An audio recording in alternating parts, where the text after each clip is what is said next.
Ninakawan ng aktor na si Andre Mulak matapos basagin ng hindi pa nakikilalang salarin ang bintana ng kanyang sasakyan habang ito ay nakaparada. Ayon sa aktor, isang bag na nasa loob ng kanyang kotse ang tinangay ng magnanakaw. Ibinahagi din ni Andrew sa kanyang social media account ang larawan ng nasirang bintana ng kanyang sasakyan, pati na rin ang bag na ninakaw. Sa kanyang caption, sinabi niyang unang beses mangyari sa kanya ang ganitong insidente. Ayon sa kanyang pahayag, first time to nangyari sa akin.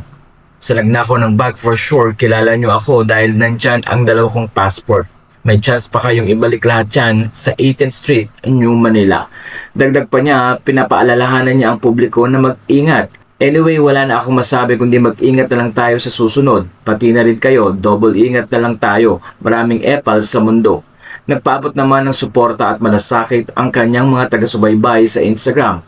Ilan sa kanilang mga komento ay, kakarmahin yun ngayon. Hope you're okay, Andoy. Ingat po kayo, sir. Marami talagang kawatan kahit saan, ingat ka palagi.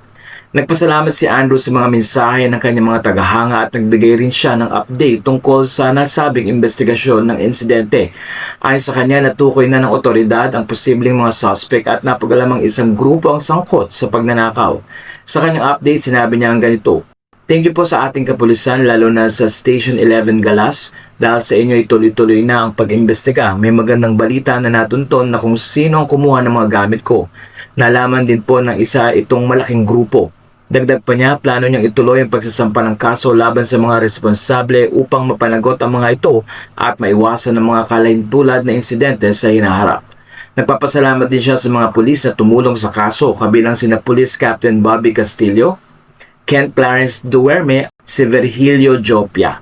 Sa kabila ng nangyari, nananatiling positibong aktor na patuloy na hinihikayat ang publiko na maging mapagmatsyag at doblehin ang pag-iingat sa kanilang mga personal na gamit.